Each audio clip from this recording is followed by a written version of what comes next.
Nos episódios anteriores desta série de vídeos, vimos como durante a Era do Bronze, um grupo de escravos saídos do Egito invadiu Canaã e como os reis cananeus pediram socorro e foram ignorados pelo Egito do período Amarna. Neste vídeo vamos conhecer como as práticas religiosas de Canaã explicam o conflito entre eles e os hebreus.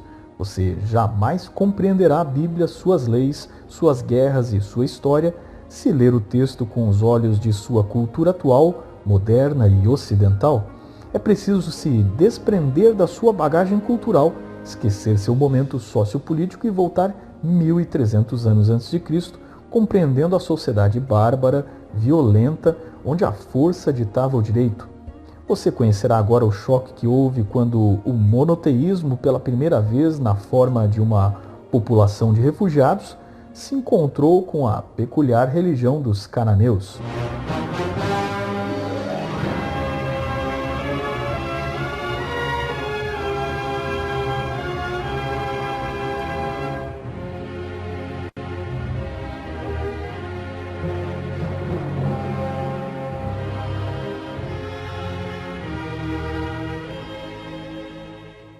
Era no século XV a.C., uma terra coberta de bosques de cedros, ciprestes e palmeiras num território montanhoso, repleto de cidades independentes com reis locais de um povo com vários grupos étnicos diferentes. Muito pobre em rios, Canaã tinha um grande lago ao norte que descia na forma do rio Jordão, um rio frágil e cheio de corredeiras que termina no inútil e salgado Mar Morto, de forma que os agricultores de Canaã dependiam das chuvas para a lavoura, que vinham de outubro a janeiro, chamadas de chuva temporã, onde era feito o plantio, e a chuva serôdia, em abril, que inchava e amadurecia os grãos para a colheita. O templo de Baal, em 2 compartimentos, lembra o templo hebreu, também em 2 compartimentos. Contudo, seu culto é marcadamente diferente do culto dos hebreus, pois Baal é a chuva que fecunda a terra, e a terra é a sua esposa, de forma que a prostituição cultual ocorre para estimular através dos adoradores a fecundidade das próximas colheitas. Agora podemos entender por que os hebreus eram literalmente seduzidos ao culto de Baal quando chegaram em Canaã.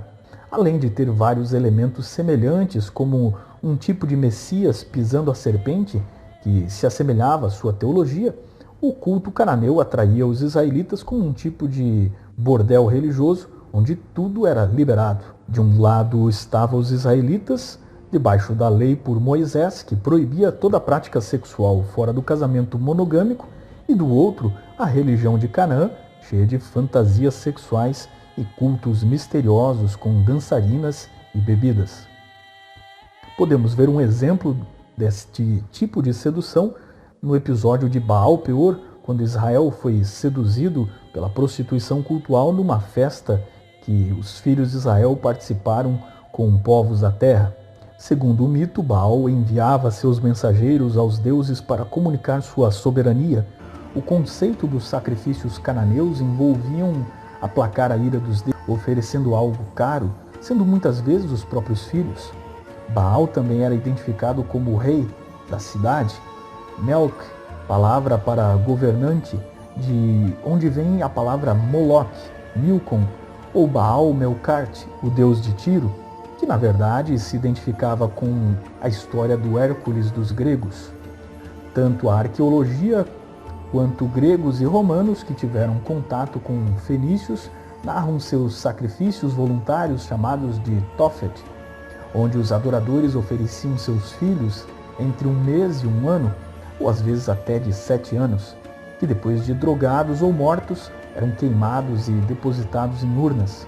Os romanos pagãos consideravam tal prática hedionda e descrevem como um sacrifício dos fenícios ao deus que eles romanos chamaram de Saturno, uma divindade antiga da colheita. Se mesmo os romanos, conhecidos por sua crueldade, abominaram o infanticídio cananeu promovido de pais com seus filhos, não seria isso compatível ou mais com a crueldade dos nazistas? Ninguém lamentou quando o regime nazista caiu, Alguém lamentaria pelo fim da cultura de Canaã? O humanista e arqueólogo William Albrecht testemunhou que em nenhuma outra cultura o sexo, orgias, culto às serpentes, estátuas obscenas foi tão forte como Canaã. Hoje temos evidências arqueológicas suficientes para saber que a tese da difamação não se sustenta, e os constantes tropeços de Israel, registrados pelos profetas, são uma mostra de como o contexto cultural de tais atrocidades foi forte o bastante para seduzir quem se dispôs a tolerar e conviver com tais práticas. Quando Israel chegou a Canaã, foi isso que encontrou. Tais cultos, o de Baal e Yahweh, conviveram lado a lado. O livro de Juízes, por exemplo, conta sobre Baal-Berit, colocado como deus pelos israelitas após a morte de Gideão, mas que na verdade era um ídolo cananeu. Este ídolo era um engano sutil, pois Baal é o termo que a Bíblia usa para ídolo cananeu e significa senhor. E Berit é a palavra bíblica para aliança.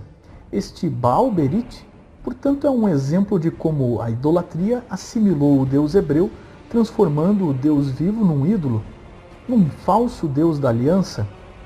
Baal tinha diferentes versões conforme a cidade, e neste caso ele era uma versão falsa para o Deus dos hebreus, sincretizando o Deus hebreu com o Deus cananeu. Cada vez que Israel caía na idolatria, Israel dava lugar aos piores períodos bíblicos de imoralidade, crueldade e maldade dos israelitas, seguido das suas maiores derrotas. Muitos hebreus aprenderam tanto os costumes cananeus que a Bíblia relata como alguns chegaram a oferecer os seus próprios filhos aos ídolos de Canaã, contrariando toda a lei dada por Moisés antes que entrassem na terra. Tal lei explica por que Israel considerou impossível conviver com esta cultura. A Bíblia diz em Deuteronômio 18, verso 9 a 14, abre aspas, quando entrares na terra que o Senhor teu Deus te der, não aprenderás a fazer conforme as abominações daqueles povos. Não se achará entre ti quem faça passar pelo fogo seu filho ou sua filha, nem adivinhador, nem prognosticador, nem agoureiro, nem feiticeiro, nem encantador, nem necromante, nem mágico, nem quem consulte os mortos, pois todo aquele que faz tal coisa é abominação ao Senhor, e por estas abominações o Senhor teu Deus os lança de diante de ti. Perfeito serás para com o Senhor teu Deus, porque estas nações que has de possuir ouvem os prognosticadores e adivinhadores, porém a ti o Senhor teu Deus não permitiu tal coisa, fecha aspas. O mais interessante é que Israel é criticado de ter feito um genocídio dos cananeus, mas além de tais críticas serem confusas, porque ao mesmo tempo dizem que Moisés e Josué nunca existiram, também acusam um povo e personagens que nunca existiram de destruir toda uma cultura.